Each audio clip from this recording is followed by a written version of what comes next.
Maranatha. Est-ce que vous savez ce que ça veut dire Maranatha? Jésus vient, c'est écrit en dessous, je vous ai aidé quand même. Le Seigneur vient. On a passé vraiment une bonne semaine ensemble dans ce temps de jeûne et prière, que vous ayez pu venir à nos différents rendez-vous, que vous ayez suivi ce temps chez vous par les différents enseignements qu'on a pu vous transmettre tout au long de la semaine.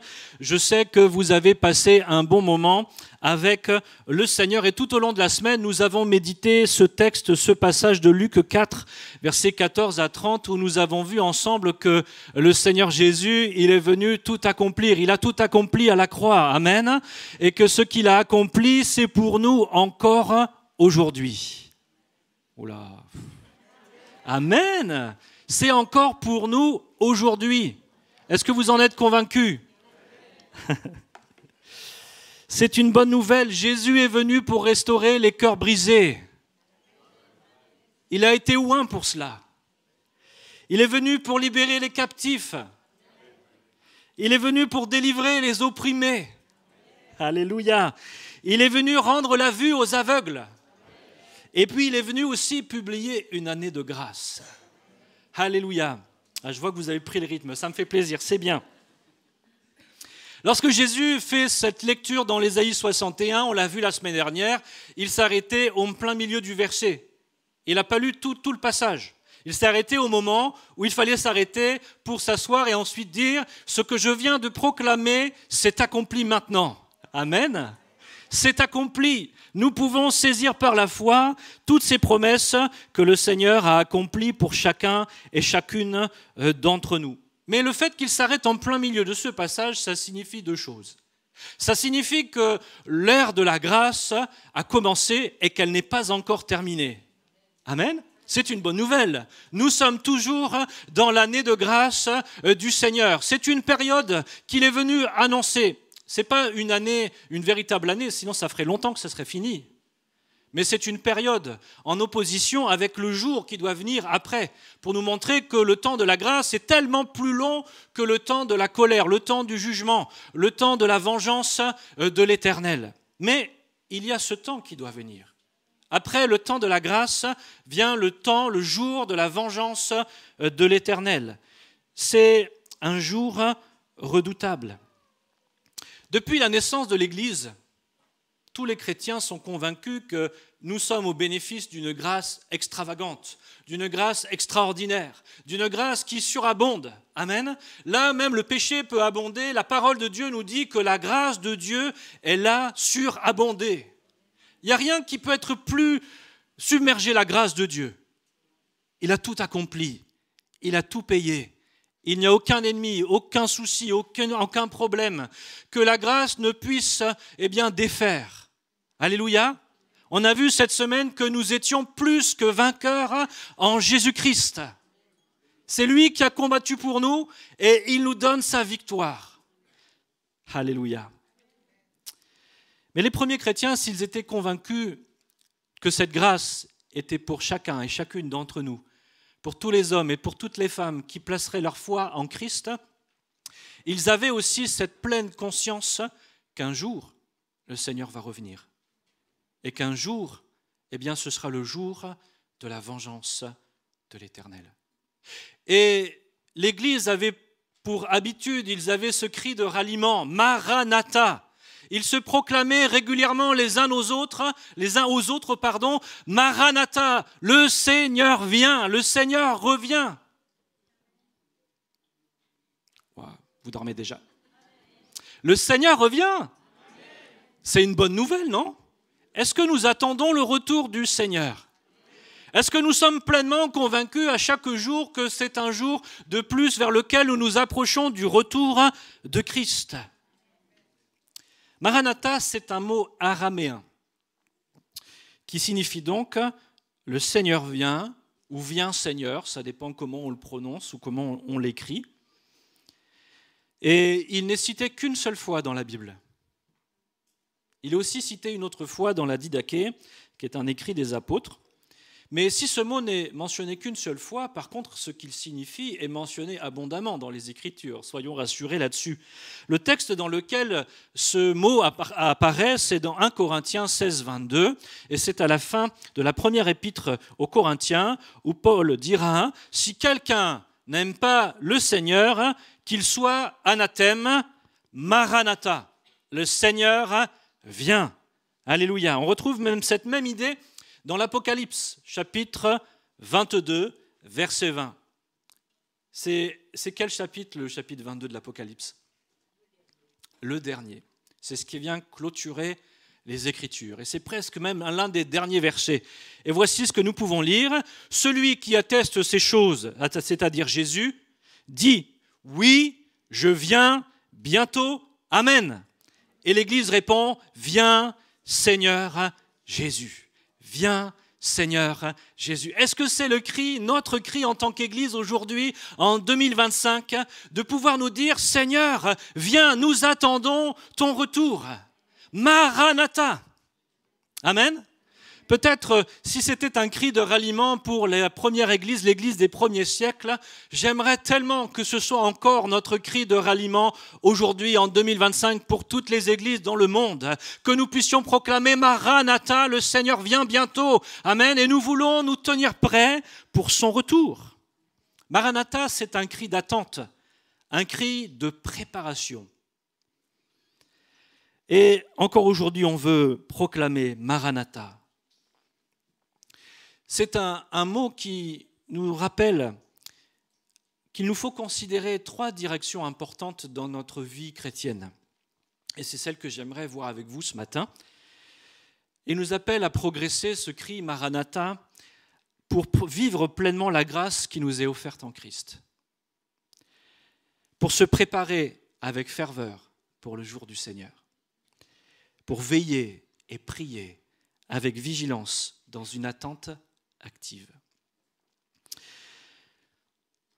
Le premier élément dans lequel j'aimerais réfléchir avec vous, c'est qu'effectivement, Maranatha, c'est un appel à saisir la grâce qui nous est offerte.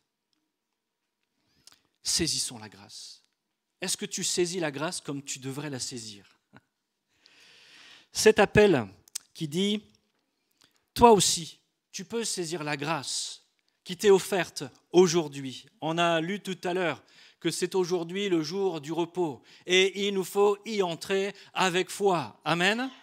Et lorsque nous disons en tant qu'Église, Maranatha, viens Seigneur, nous proclamons autour de nous au monde, tu peux encore saisir la grâce qui se présente devant toi. Nous sommes encore dans l'année de la grâce que le Christ a inaugurée lorsqu'il s'est assis dans cette synagogue à Nazareth et qu'il a dit, tout est accompli. Ces choses sont ouvertes pour vous maintenant.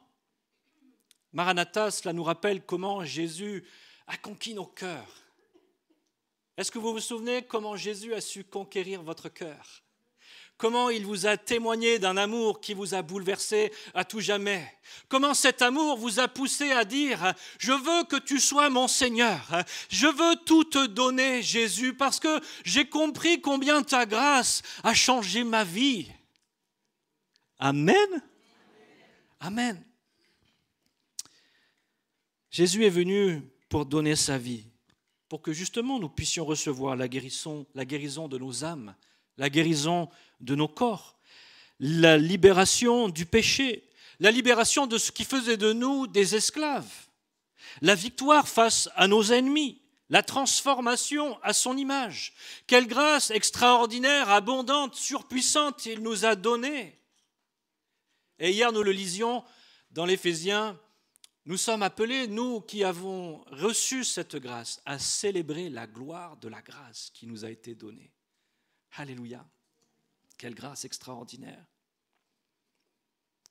J'aimerais te dire, mon frère, ma sœur, on a entendu des paroles ce matin où le Seigneur, il frappe à la porte des cœurs et il dit, mais ouvre-moi ton cœur, donne-moi toute la place. Et le Seigneur encore ce matin veut te dire, mais ma grâce, elle est pour toi. Cette grâce, peut-être que tu considères chez les autres, que tu considères de loin, tu peux la recevoir toi aussi. et pas juste un peu. Tu peux la recevoir en abondance. Tu peux avoir ton cœur qui peut-être aujourd'hui est brisé, être restauré. Tu peux recevoir le pardon de tes péchés. Tu peux recevoir cette nouvelle identité en Christ. Tu peux être transformé à l'image de Christ, à sa gloire. Alléluia. Sa grâce, elle est vraiment extraordinaire. C'est un cadeau extraordinaire. Elle est tellement puissante qu'elle nous change de gloire en gloire et elle nous donne la capacité de vivre une vie qui glorifie Dieu. Amen. C'était un des textes de cette semaine, Tite 2. « Car la grâce de Dieu, source de salut pour tous les hommes, a été manifestée. » Amen. Jésus est venu et il nous a donné la grâce. Cette grâce, elle nous enseigne à renoncer à l'impiété et aux convoitises mondaines, à vivre dans le siècle présent selon la sagesse, la justice et la piété, en attendant la bienheureuse espérance et la manifestation de la gloire de notre grand Dieu et Sauveur Jésus-Christ.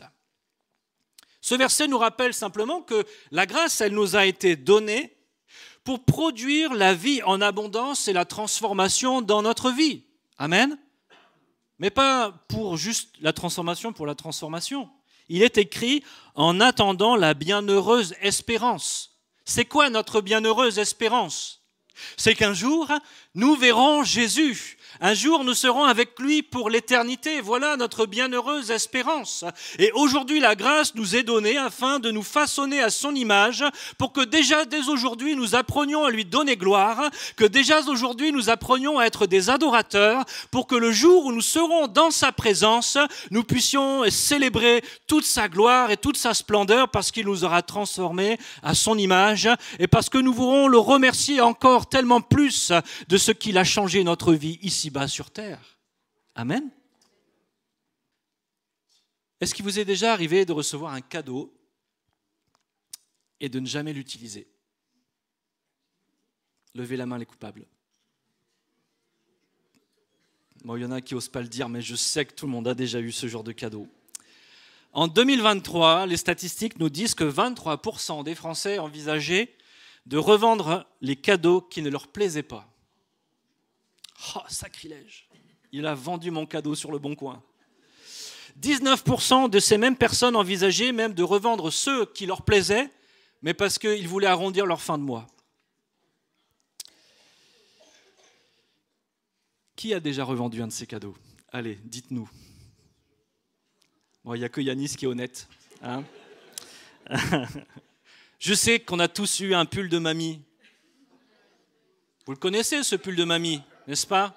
Le pull que mamie a pris le temps de tricoter pour vous. Elle a mis tout son cœur, elle y a passé des heures alors qu'elle avait mal aux doigts. Et puis quand vous le recevez, ce pull fait « Ah, merci mamie !» Et le pull reste dans le placard. Je sais que ça vous est déjà arrivé, il n'y a pas qu'à moi.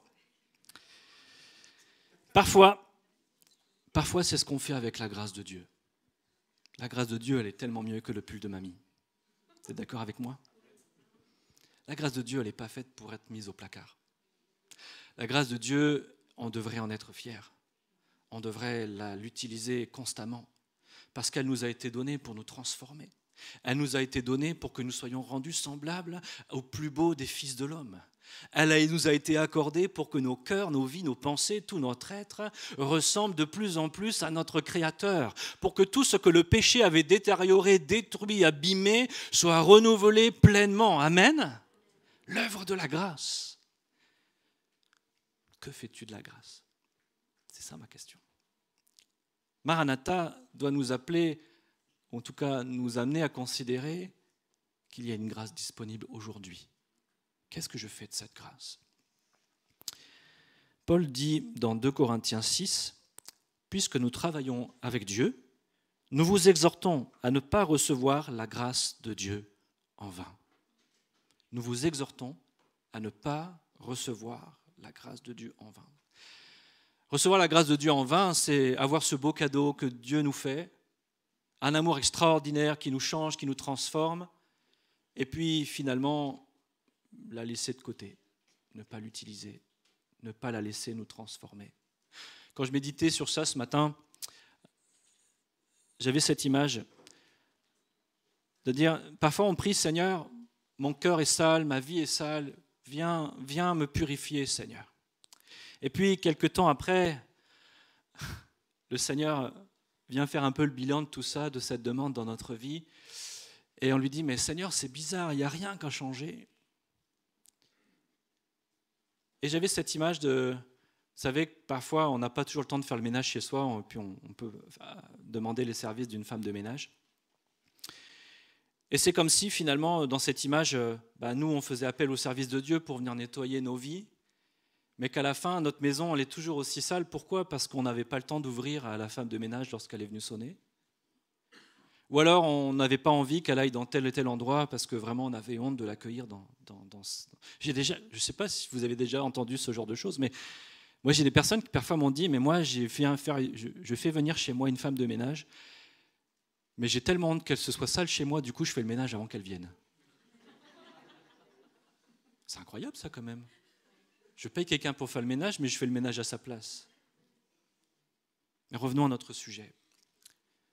Le Seigneur nous a donné une grâce extraordinaire, cette grâce qui nous transforme, qui nous change, qui veut faire le ménage au plus profond de nous-mêmes. Il veut que notre maison, la maison de notre cœur, elle soit clean, du grenier jusqu'à la cave, qu'il n'y ait pas une seule toile d'araignée qui traîne. Amen. On peut manger par terre, on peut lécher les murs, il n'y a pas de problème, ça sera nickel. Mais parfois le Seigneur serait capable de nous dire, mais j'ai frappé à la porte de ton cœur, mais tu ne m'as pas ouvert. Tu te souviens, tel matin, quand je t'ai réveillé et que je t'ai dit, il y avait telle chose à faire, tu m'as dit non, Seigneur, pas aujourd'hui. Ou quand j'ai frappé à la porte de ton cœur, tu dis non, je suis occupé, Seigneur, j'ai autre chose à faire. Ou quand je t'ai montré qu'il y avait telle chose à sortir de ta vie, tu m'as dit oh, j'en veux en profiter encore un peu, Seigneur. On verra demain. Nous vous exhortons à ne pas recevoir la grâce de Dieu en vain. Laissons la grâce faire son travail dans notre vie, parce que le Seigneur vient. Le Seigneur vient bientôt. Et il nous faut être prêts.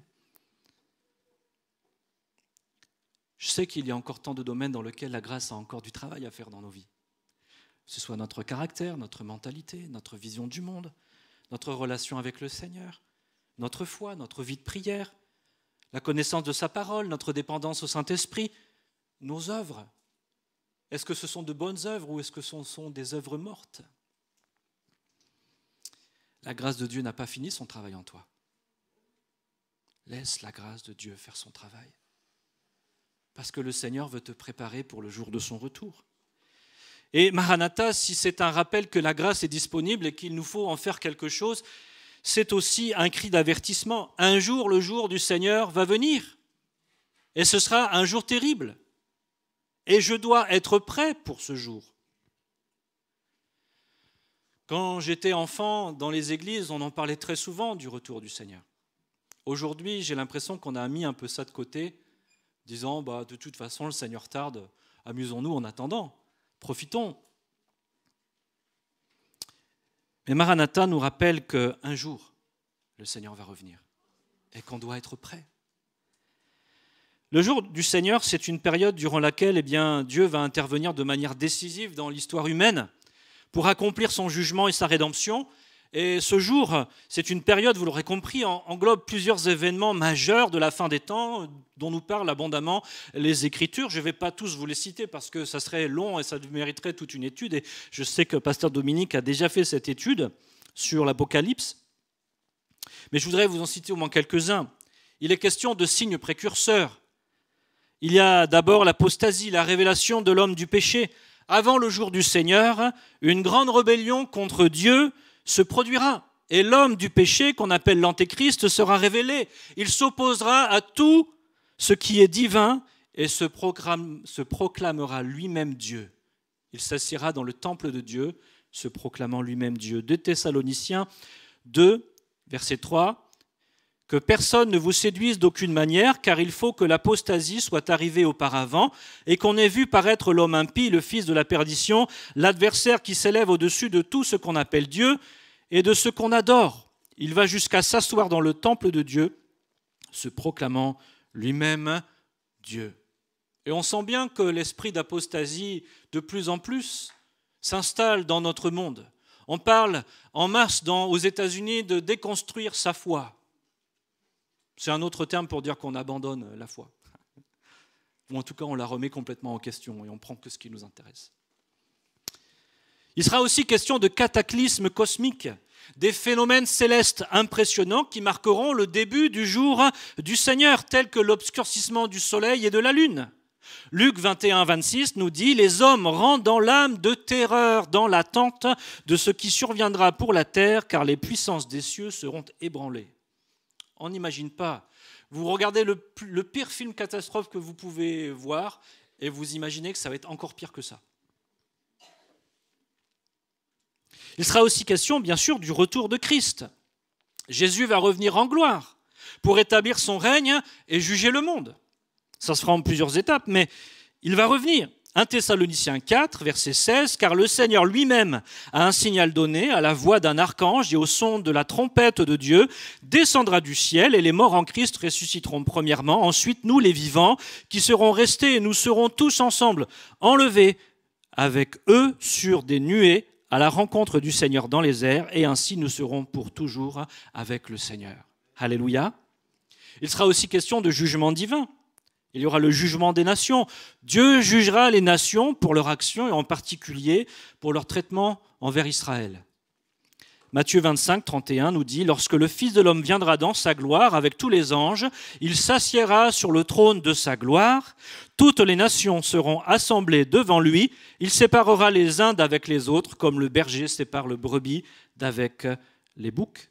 Et puis il y aura l'établissement du règne de Dieu pour l'éternité. » Amen.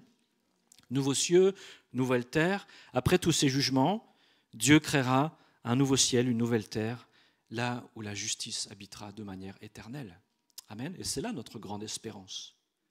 Que tout ce que nous connaissons aujourd'hui, toute la puissance du péché qui est à l'œuvre, toutes ces choses seront définitivement défaites et détruites, et nous vivrons désormais dans un monde sans plus aucun mal, sans plus aucun péché, dans la présence visible et tangible de notre Dieu.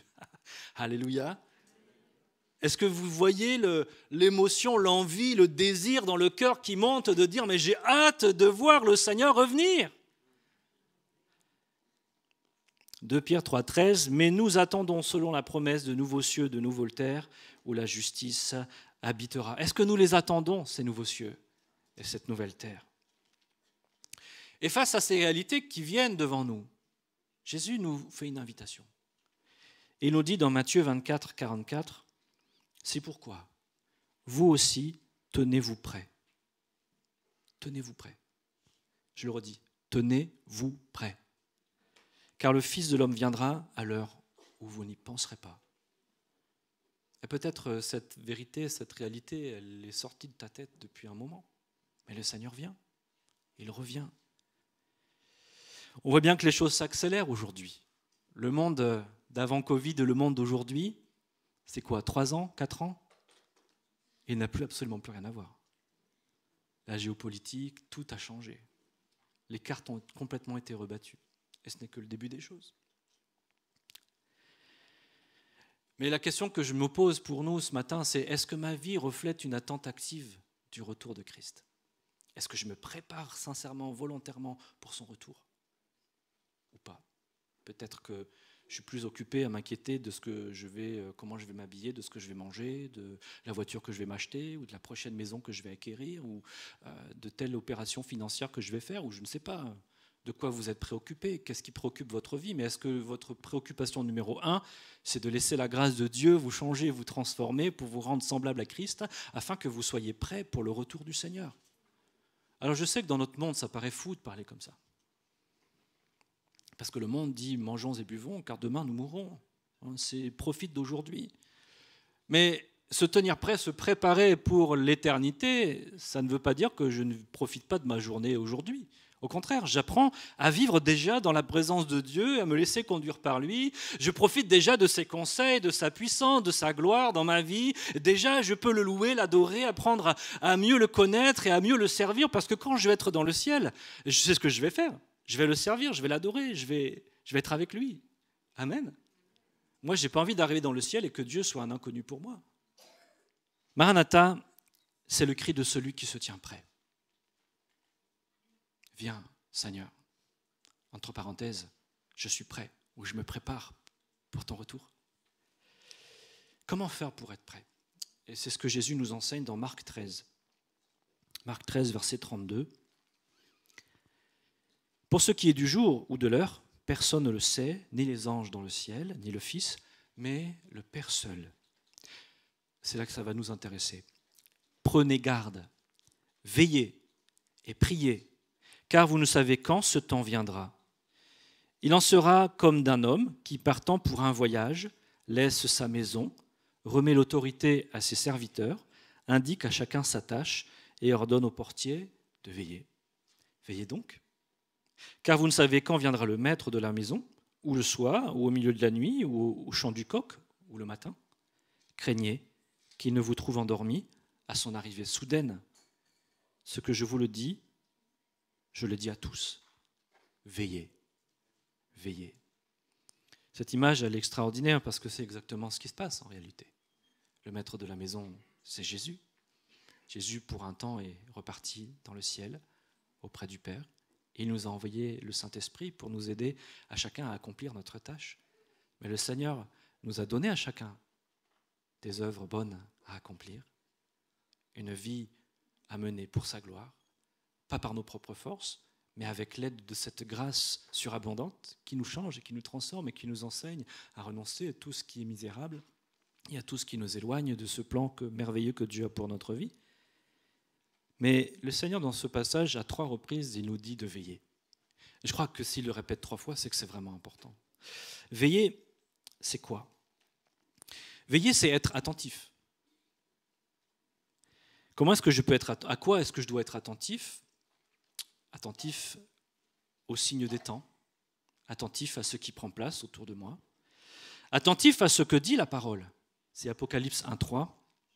Heureux celui qui lit et ceux qui entendent les paroles de la prophétie et qui gardent les choses qui y sont écrites, car le temps est proche. Ce passage, il ne nous demande pas de tout comprendre. Il ne dit pas « heureux ceux qui comprennent tout ce qui est écrit dans le livre de la prophétie ». Mais il est écrit « heureux celui qui lit, celui qui entend et celui qui garde ». Parce que je crois qu'au fur et à mesure que le temps va avancer, le Seigneur va révéler, au temps voulu, les temps dans lesquels nous nous trouvons. Amen. Mais si je ne lis pas, si je n'entends pas, si je ne garde pas ces choses, quel discernement je vais avoir? J'ai besoin de veiller à ce qui se passe autour de moi, à veiller à ce que dit la parole, à connaître ce que le Seigneur nous a abondamment enseigné sur les choses de la fin.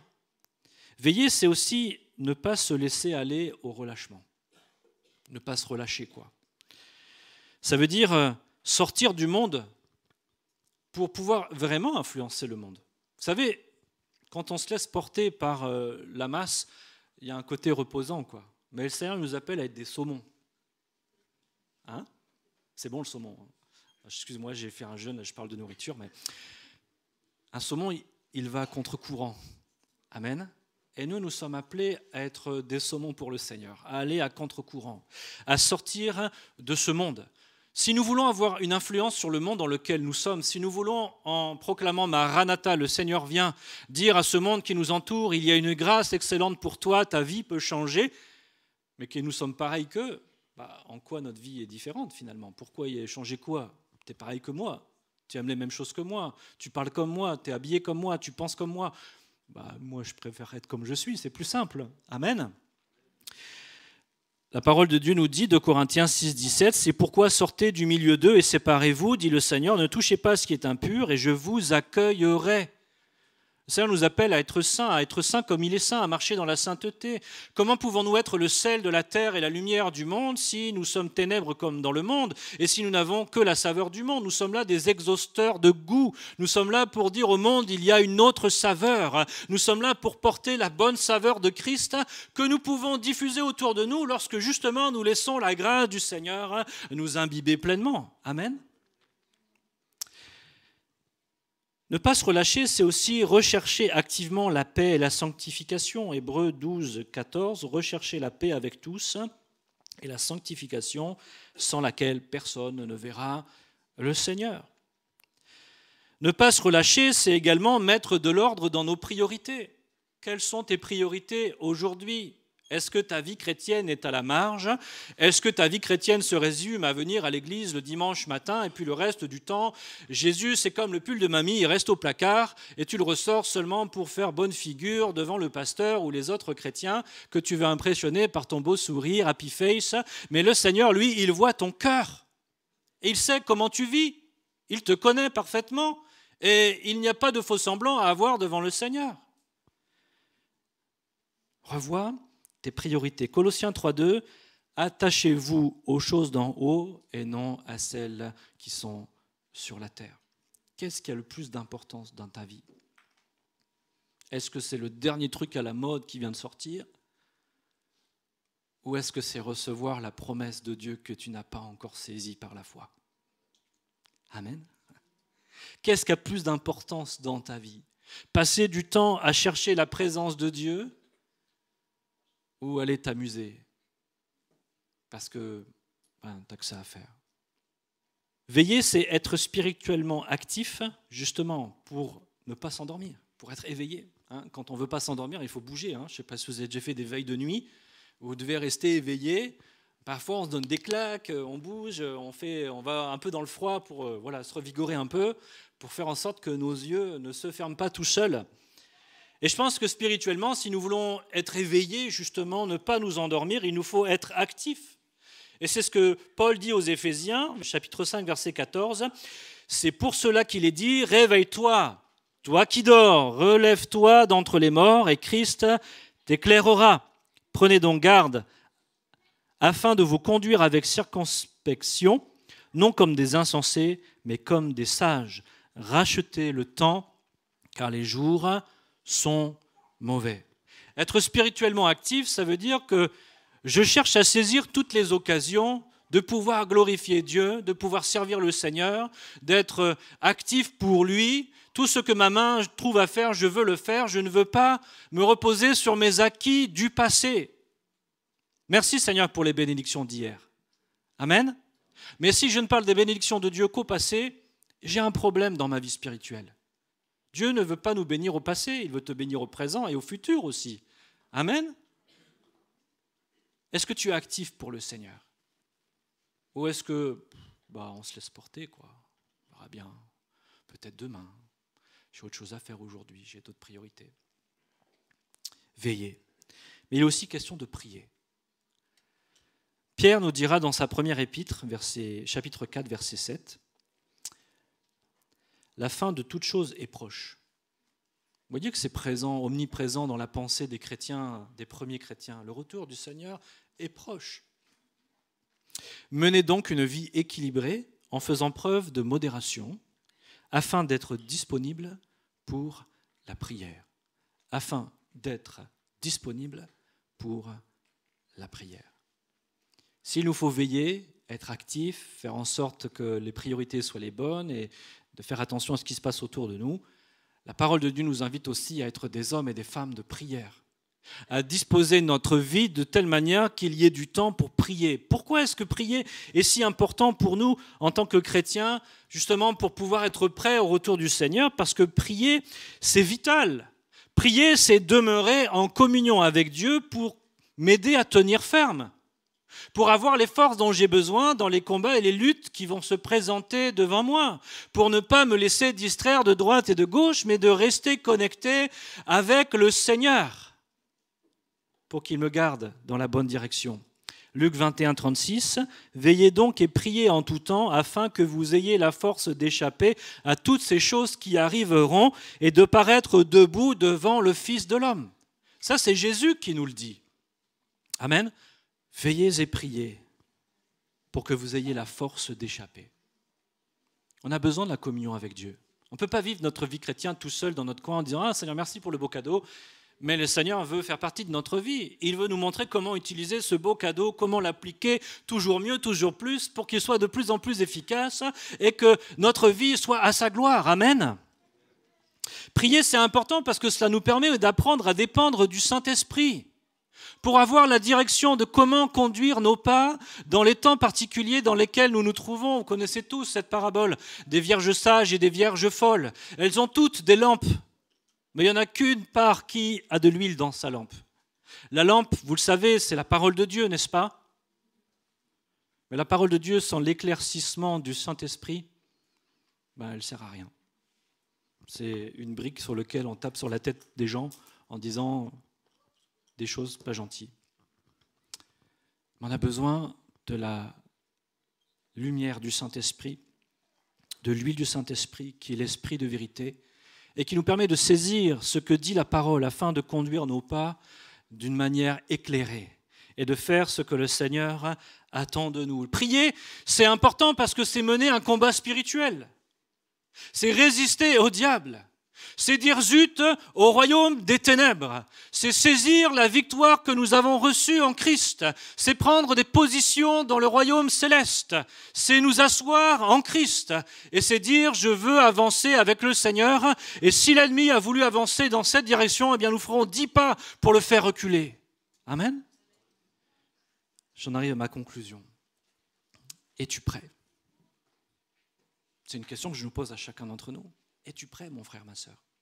Le Seigneur revient. Est-ce que tu es prêt? Est-ce que sa grâce est opérante dans ta vie? Est-ce que tu es conscient que ce retour peut arriver n'importe quand? Vous savez, certains vous diront oui, mais ça fait 2000 ans qu'on dit que le Seigneur va revenir. S'il voulait revenir demain, il serait déjà revenu. Le Seigneur use de patience pour que le plus grand nombre soit sauvé, nous dit les Écritures. Amen. Et ce n'est pas une excuse, parce qu'en réalité, qui est maître de son temps ici? Le Seigneur Jésus reviendra quand il décidera de revenir. Mais nous devons être prêts pour son retour. Que ce soit son retour lorsque nous serons vivants ou son retour lorsque nous serons morts, parce que qui peut dire quand est-ce qu'il va mourir? Personne. Peut-être tu vas sortir et puis tu vas te faire percuter, je le souhaite à personne, mais qui peut dire que sa vie lui appartient en main propre? Personne ne peut compter ses jours. Et si la mort te surprend et que tu n'es pas prêt, qu'est-ce qui va se passer? Il nous faut être prêt. Quel que soit le temps dans lequel le Seigneur reviendra, il te faut être prêt aujourd'hui. Pas demain ou après-demain ou la semaine prochaine. Un jour à la fois, certes, mais aujourd'hui, tu dois être prêt. Et pour cela, nous sommes dans le temps de la grâce encore. Et cette grâce, elle veut encore t'enseigner. Cette grâce, elle veut encore t'enrichir. Cette grâce, elle veut encore te transformer.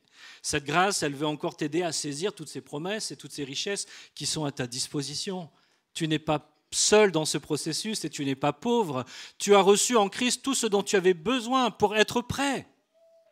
Et tu n'es pas seul, le Saint-Esprit est avec toi. Sommes-nous activement en train de nous préparer? Est-ce que le Seigneur est notre priorité? Veillons et prions avec vigilance. Soyons prêts. Vous savez, le monde dit, alors je vais peut-être vous faire rire quand je vais dire ça, mais parce que c'est Disney qui a mis ça en avant, mais le monde nous dit Hakuna Matata. Hein? Pas de souci, t'inquiète pas, la vie, prends la vie comme elle vient, t'inquiète pas. C'est du Swahili, Hakuna Matata. C'est dans le Roi Lion pour ceux qui ne connaissent pas. Le monde nous dit ça. Profite de ta vie aujourd'hui, pas de souci, t'inquiète pas, on n'a qu'une vie. Mais la parole de Dieu nous dit Maranatha, le Seigneur vient. Et cette parole a dit aussi viens Seigneur. Il y a une impatience dans nos cœurs, nous qui saisissons cette vérité, de dire Seigneur, je veux que tu viennes. Je t'attends Seigneur. Le monde va dans une direction qui est terrible, mais Seigneur, j'ai hâte de ce jour où tu seras le maître de ce monde et où tu régneras et où je n'aurai plus à m'inquiéter de quoi que ce soit parce que tu seras là. Mais merci parce que déjà tu es présent en moi et à mes côtés pour m'aider à traverser cette période et être prêt pour le jour du jugement. Vous savez, Paul avait compris ces choses. Et tellement bien compris qu'il a dit, mais pour moi la mort est un gain. Si je meurs aujourd'hui, j'ai tout gagné, je suis avec le Seigneur. Amen. Mais il est préférable pour encore aujourd'hui que je sois avec vous parce qu'il avait encore des choses à faire pour la gloire de Dieu. Et Dieu nous prête vie le temps qu'il le souhaite, mais que cette vie qu'il nous prête ne soit pas pour rien. Que nous puissions laisser la grâce faire son œuvre dans notre vie.